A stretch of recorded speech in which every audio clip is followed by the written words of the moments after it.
Bom dia. Bom dia a todos. Obrigada por estar aqui tão cedinho, Bom né. dia. Eu estou aqui hoje com o Pedro Thomas Silva, médico veterinário, André Luiz Medeiros, médico veterinário também, Gustavo Faria, médico veterinário, e Sara de Oliveira, veterinária. E hoje a gente se reuniu para falar um pouco sobre o evento A Pesca e o Pescado na União Europeia, normativas e atualizações na cadeia produtiva do pescado, que é um evento online que a Vera Kiss desenvolveu com, né, a direção do doutor professor Pedro Tomás Silva, a pedido dos nossos 3 veterinários brasileiros, né? Na verdade, esse evento foi uma necessidade do entendimento da legislação nessa cadeia produtiva. Eu gostaria, assim, que vocês falassem para a gente, né? Por que essa necessidade? Por que vocês pediram para a gente desenvolver esse workshop? Quem Posso começa? começar? Claro, quem quiser. Uma das necessidades, sem dúvida, é a rastreabilidade. E a gente pensando ao longo do tempo sobre o tema rastreabilidade, todas as exigências internacionais, são 3 pontos principais que, na nossa opinião, trazem um desafio enorme para o negócio brasileiro, para essa cadeia produtiva. O primeiro é o tamanho do país, obviamente. As realidades de captura e locais onde esse peixe vai ser desembarcado, né, direto para uma indústria ou para um caminhão, ou enfim, de que maneira isso vai ser feito, são inúmeras. Muitas vezes acontecem em praias, outras vezes em cais que são improvisados em alguns lugares que não tem nem condições sanitárias de estar fazendo aquela operação. Então, como fiscalizar isso, como normatizar isso, isso é um grande desafio. E, sobretudo, se a gente pensa que um outro fator que no país pelo menos, os números ainda não são muito concretos, mas pelo menos 50% de tudo que se captura vem de pescadores artesanais. Então, quando você junta essas duas realidades, você tem um desafio enorme.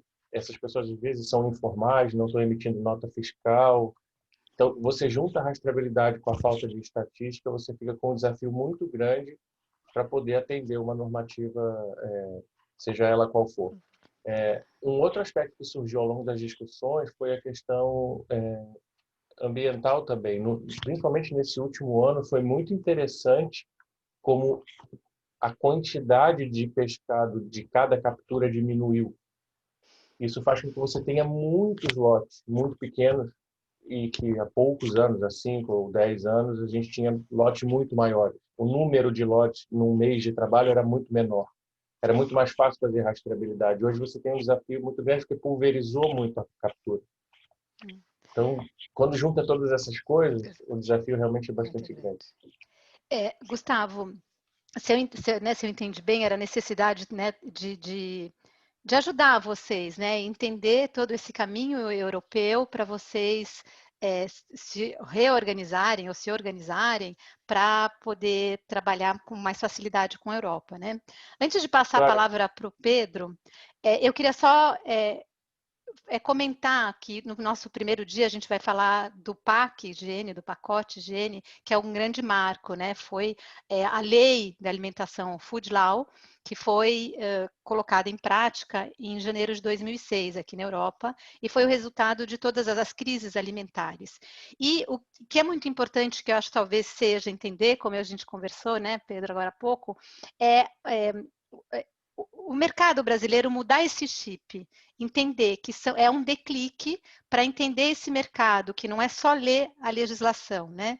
E eu queria deixar aqui, porque a gente vai comentar durante o curso, o primeiro dia vai ser bem rico nesse sentido, e a gente tem convidados maravilhosos, que a base desse PAC higiene é a análise de riscos, com provas científicas, por isso foram criadas as agências sanitárias na Europa, e a ideia é que cada uma tenha uma expertise. O princípio de precaução, que isso é muito importante e precisa mudar esse chip também para entender. Proteção dos interesses dos consumidores, transparência, e aqui algo que muito importante, que mudou muito, é a responsabilização. Então, cada ator, cada produtor, ele é responsável, ele tem esse pacote, na mão dele e ele é responsável, ele se torna responsável. E quem regula isso, que é um outro detalhe, né, uma outra sutileza que é difícil às vezes para outros blocos econômicos entenderem, é a questão de que quem vai regular isso é o mercado. Então, se eu não tenho, se eu não sigo essa legislação e se eu não tenho, é tudo baseado no meu plano sanitário. Se eu não tenho o meu plano sanitário bem construído, se eu não tenho uma certificação, ninguém vai comprar de mim. Então, isso esbarra, porque é uma obrigação, é uma exigência do mercado. Pedro, não sei se você quer falar alguma coisa, comentar essa parte do Gustavo? Relativamente a esta abordagem que o Gustavo fez, eu acho que é muito importante perceber que para a União Europeia houve a troca desse chip. Conclusão, a primeira preocupação no setor da pesca é a questão da sustentabilidade, que acaba por misturar um pouco toda a parte comercial, depois com um bocado com a parte do ambiente e mesmo a questão das espécies. Conclusão, a nível da União Europeia, a primeira grande questão é a necessidade de limitar a captura de certas espécies, para depois dar sustentabilidade ao próprio setor. E depois a questão também na luta contra a pesca ilegal, não declarada e não regulamentada. Mais ou menos a União Europeia tem mais ou menos na sua ideia cerca de 15% da produção é ilegal. E sendo esse 15% é um número bastante grande. Conclusão, é importante, sobretudo na União Europeia, para nós, mudar toda esta abordagem. Antigamente, e um bocadinho como o Brasil tem muitos Estados e a União Europeia tem muitos países. Conclusão, houve uma necessidade. Antigamente havia umas orientações muito vagas para os países e os países depois adaptavam cada um à sua maneira. É um bocadinho no Brasil também. Cada Estado tem as suas regras e depois adaptam. Conclusão, a União Europeia teve a necessidade de criar os regulamentos, sobretudo relativamente às questões de higiene e mesmo à questão da captura, como todo o setor da pesca, e obrigou todos os países a ter as mesmas regras. E eu acho que aí é que é a grande diferença da União Europeia com o Brasil neste momento. Conclusão, eu acho que ainda havia regras iguais para todos. Se um Estado tem umas regras, apesar de... Era como na União Europeia antigamente, conclusão, havia umas orientações gerais e depois cada um adaptava. E é a mesma coisa. Conclusão, o que é importante é que todos tenham as mesmas regras, tendo as mesmas regras, todos eles conseguem cumprir depois neste setor com o que está estabelecido. Lembrando com a motivação do mercado. Tá? Porque se não está tudo igualado, né, assim, equitável, eu não posso vender, Portugal não pode vender para a Alemanha não pode vender para Portugal. Então, foi realmente a questão do mercado europeu, né? O mercado comum é muito importante, né? Talvez a gente pensar. Só para complementar, a questão do mercado é fundamental, sobretudo para que estes 15% não entrem no mercado, conclusão-se. E depois eu ia falar um bocadinho mais isso na questão da rastreabilidade. Se garantir que estes 15% o próprio mercado não os aceita, também obriga a que desapareça rapidamente este tipo de abordagem, este tipo de pesca ilegal, etc., não declarada e não regulamentada.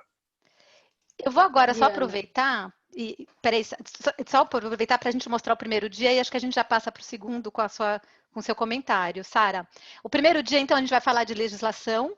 E aí, então, a gente vai ter o primeiro momento para falar desse parque higiene, falar dessa mudança de mentalidade, dessa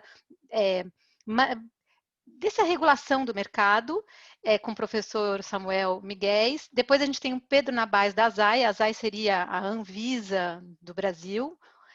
Depois a gente tem a Doca Pesca, é uma pessoa que vai falar, Elsa Pinto, que é consultora, Fernando Gonçalves, da APA. Só lembrando assim que nesse programa vai falar, sempre vai ter uma parte de quem é do setor público, né? Uma parte de quem é o ator, quem produz, e uma parte de um consultor. Então, esse é o nosso primeiro dia.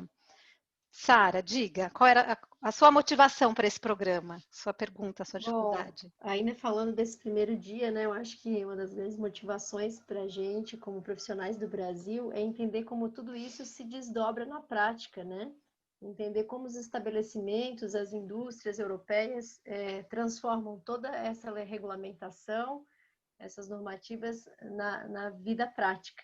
Como que é essa questão da responsabilidade, quem é o responsável pelo quê, como os empresários são responsáveis, a gente não entende exatamente se existe uma figura do responsável técnico, né, na realidade europeia. Então, nós temos aqui algumas questões como os programas de autocontrole, né, os que são planos que direcionam a produção dos estabelecimentos brasileiros, mas como isso funciona na União Europeia? Como o estabelecimento demonstra aos órgãos reguladores que está cumprindo a normativa? Então, acho que essa é a grande sacada desse evento, né? Mostrar para a gente como é feito aí na Europa. Por isso a metodologia, né? Que vai ter o setor público para falar das normas que têm que ser cumpridas, o ator, o produtor, vai falar como é que ele lida com isso, e o consultor, como é que ele ajuda a colocar isso em prática. Né? Acho que a gente deixa isso como curiosidade, assim, as pessoas ficarem ansiosas para ver. No segundo dia, a gente vai falar de inspeção. Né? Qual é a ansiedade de vocês? Qual é a vontade? O que vocês gostariam de saber mais sobre a inspeção? André, vamos lá, André. Vou pedir a palavra, gente. Bom dia para todos. Bom, Ju, eu acho que a gente tem uma importância grande quando a gente fala desse tópico especial. Eu acho que esse curso, né, essa possibilidade que a gente vai ter aqui é interessante demais para a gente entender um pouco dos critérios de qualidade, dos critérios de inspeção, de fiscalização que são demandados, né, pela União Europeia. E eu acho que isso é muito importante para nós brasileiros, porque é um mercado que nos interessa, né? É um mercado que a gente tem interesse em nos recolocar nele, afinal a gente está atualmente impedidos, né? Estamos aí vetados para exportação por causa de condições higiênico-sanitárias, de embarcações principalmente. Então eu acho que é muito importante essa possibilidade do curso para a gente ter uma compatibilidade, talvez, dessas regras sanitárias, né? Da gente entender um pouco do que se cobra aí e a gente tentar fazer essa equiparação, né? Em busca dessa qualidade, dessa inserção no mercado. E eu também acho que a gente fazendo de alguma forma, conhecendo um pouco como é que esses pontos europeus, eu acho que isso valoriza o nosso produto, traz um valor extra para o nosso produto brasileiro, né? Então isso acaba trazendo preço, né? Pode trazer um preço até um pouco mais elevado. Então eu acho que é interessante muito por isso, a gente entender esses pontos visualizados pelo mercado europeu para a gente poder se similarizar um pouco mais. Eu acho que isso vai ser algo muito interessante. Eu tenho esse interesse muito grande, eu que atuo muito nesse ponto especificamente, então eu tenho até mesmo essa curiosidade pessoal, né? Não só profissional, para entender mesmo como é que funciona. Obrigada, André. Eu acho que é o nosso desafio, né, Pedro? De novo, falando desse chip, entender. Né? Toda essa documentação, essa digitalização, esse sistema, ele é feito também, né, na base da responsabilização, quem é o responsável, e a ideia é tirar um pouco do governo essa necessidade de inspeção constante, né? Então, funciona mais ou menos nessa responsabilização, nesses cuidados que devem ser tomados. Eu vou deixar o Pedro falar mais, que é mais da área dele, mas é muito importante entender que mais que ler as linhas que estão escritas, porque é só entrar na EFSA, todo mundo lê a legislação, né, do começo ao fim, mas entender a dinâmica dela, né, de entender onde se vai. E antes do Pedro, só falando assim, que essa parte de inspeção, cada país é livre de fazer da sua maneira, mas a ideia é isso, é que o governo não seja como eram os governos antigamente, de ficar correndo atrás para que as pessoas cumprissem alguma coisa. A ideia é que elas mostrem que elas estão cumprindo ou não, e mais uma vez, quem vai cobrar é o mercado. Tá? Pedro. Pronto, relativamente a esse ponto, eu acho que é a chave, esta questão que o André fez, acho que é a chave, porque a nível da legislação, a legislação europeia, é toda ela bonita, está toda muito bem escrita, foi feita por técnicos muito especializados e acho que toda é perceptível para todos os Estados-membros. Mas eu acho que quem faz com que a legislação cumpra, para além das autoridades oficiais, é lógico, é o próprio mercado. Conclusão, nós temos um conceito que é auditoria ao fornecedor. E essa auditoria ao fornecedor é que faz com que os fornecedores entrem no mercado e estejam no mercado. E é fundamental E, sobretudo, outra questão bastante importante, que é a questão das certificações. A ISO 22000, a IFS, etc. Todas essas certificações obrigam o próprio produtor e a própria indústria transformadora dos produtos da pesca, obriga a que eles cumpram com todos esses requisitos. Mais que a legislação propriamente dita, que está muito bem feita e está muito bem trabalhada, é o próprio mercado e os próprios... Por isso é que, a nível do curso, é fundamental nós ouvirmos estas três partes. A parte pública, a parte do consultor e a parte do auditor propriamente dita. E acho que a nível do curso está bem estruturado para que nós consigamos passar a mensagem aos nossos colegas veterinários nesse sentido de perceberem um bocadinho como é que o nosso mercado funciona. É lógico que as autoridades oficiais são fundamentais, mas acho que é mais importante, sobretudo, as auditorias dos fornecedores, etc. E acho que a abordagem dos vários setores também vai ser importante para vocês perceberem um bocadinho como é que é a dinâmica a nível do setor das pescas a nível da União Europeia. E só reiterar aqui, Pedro, os colegas veterinários e os empresários, porque na verdade existe sim, né? Já vou spoiler um pouco, Sara, existe o responsável técnico, mas ele não é responsável jurídico. Tá? Ele é outro papel. Então, quando há algum problema, se não se prova que foi uma falha do responsável técnico, é quem cuida da empresa, quem dirige a empresa é que é responsável. É sempre responsável do operador. E é importante perceber isto. É o operador, Porque é um bocadinho como os militares. Há o Estado-Maior que aconselha, mas depois a decisão é sempre feita pelo operador. E aí é que está a responsabilidade. Do operador, digamos, né? O CEO, o diretor, tá? Quem assume essa responsabilidade. E no terceiro dia, para terminar, aqui a nossa conversa, a gente vai falar de rastreabilidade, né? É algo, de novo, que eu gostaria de reiterar isso, e depois um dos três pode fazer a pergunta e o Pedro responder. De novo, é uma questão de mercado. Eu sou comprador de um supermercado. Se você não me mostrar tudo, desde que você, né, do momento que você saiu para o mar até a hora que você veio me entregar esse peixe, eu não vou comprar. De novo, né? Isso é a questão do mercado e a questão da responsabilização. Porque se eu comprar o seu peixe, estou colocando exemplo de um supermercado, né? Se eu compro o seu peixe e que eu tenho algum problema, se eu não provar que não foi meu o problema, eu sou responsabilizado. Então, é minha obrigação e é minha vontade, enquanto comprador, né, distribuidor, colocar, olha, passo atrás, não fui eu. E o outro, passo atrás, não fui eu.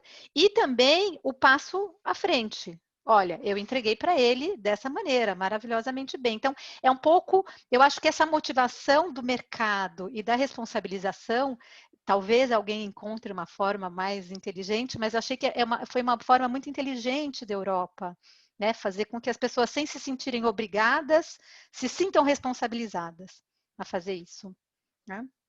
Pedro, quer falar alguma coisa da rastreabilidade?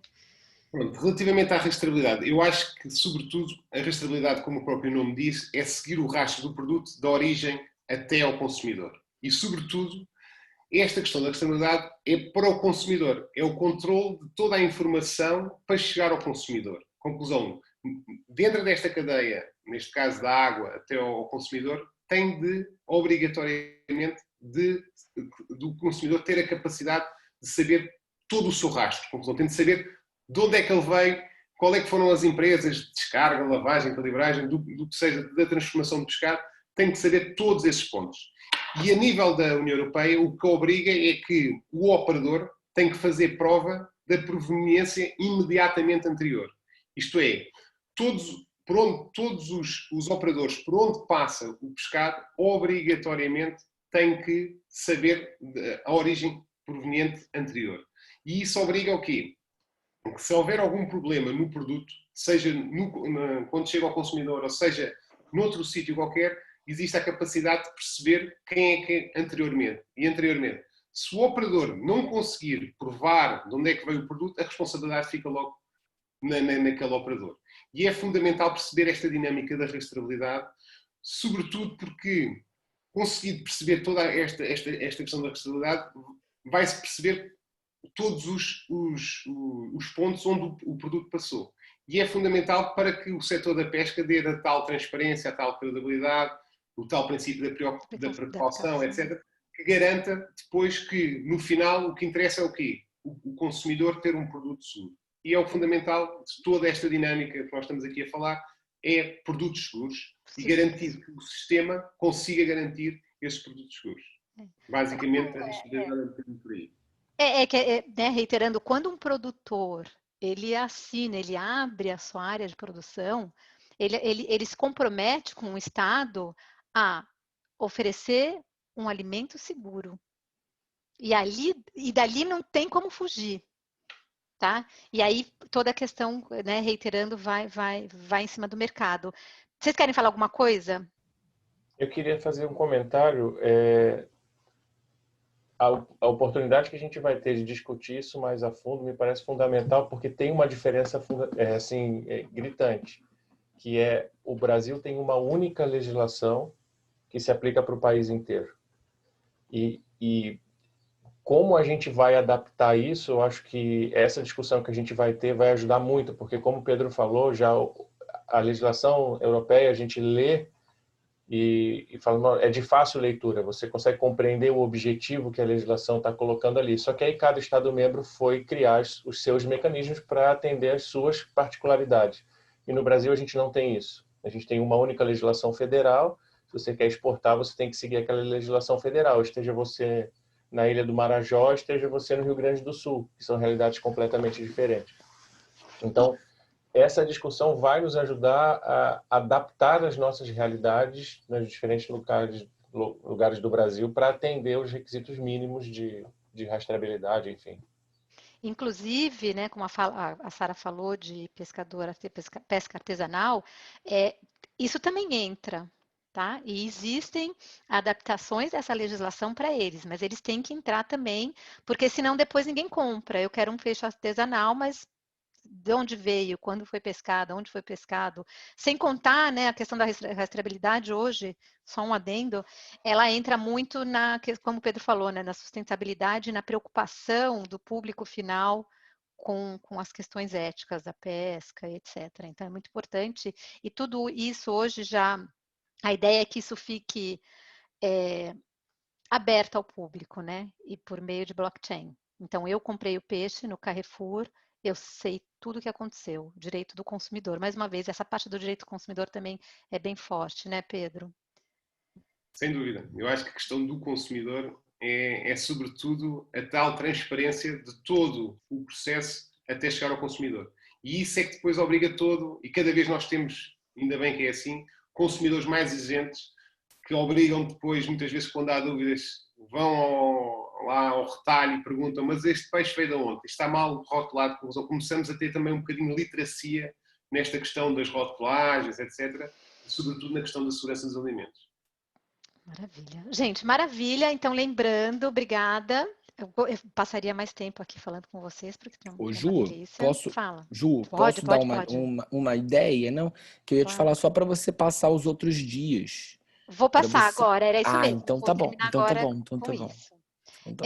Então, a gente falou dos 3 dias já, né? O primeiro dia da legislação, que vai ser no dia 23 de janeiro. No dia 30 de janeiro, a gente vai falar de inspeção e controle. E no dia 6 de fevereiro, a gente vai falar de rastreabilidade. E sempre com o intuito de destrinchar essa legislação, entender como ela é colocada na prática, quais são esses meandros, essas ficelas assim que fazem com que as coisas funcionem e como vocês, né, responsáveis técnicos, empresários, quem mais quiser participar, como é que pode se adaptar para esse mercado? E por que não também levar algumas ideias para o Brasil? Acho que era isso, vamos estar nós 5 ali todos os dias. Garanto que são pessoas assim excelentes, né? São produtores excelentes, são associações excelentes e a parte também do governo, vocês vão ter pessoas muito interessantes. Diga, André. E tem uma coisa também que acho que ninguém falou aqui hoje, que é a troca de experiência que a gente vai ter de possibilidades, né, da realidade. A minha realidade, aqui somos 5, mas imagina agora colocando atores da União Europeia com outros atores brasileiros. Eu acho que pode ficar um curso bem rico de informação, de troca, de conhecimento.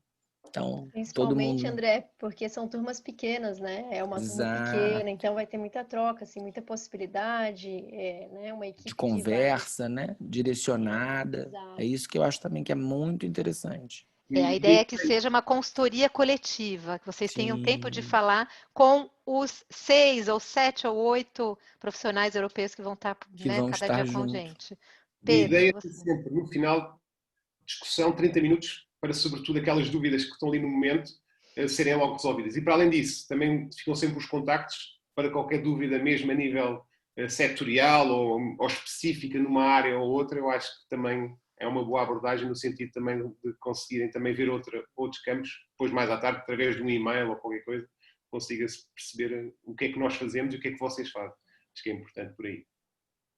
Gente, maravilha, muito obrigada. Alguém quer falar alguma coisa? Eu só falo que eu espero vocês em janeiro, com muita ansiedade, que vai ser maravilhoso. Vamos lá. Gente, obrigada.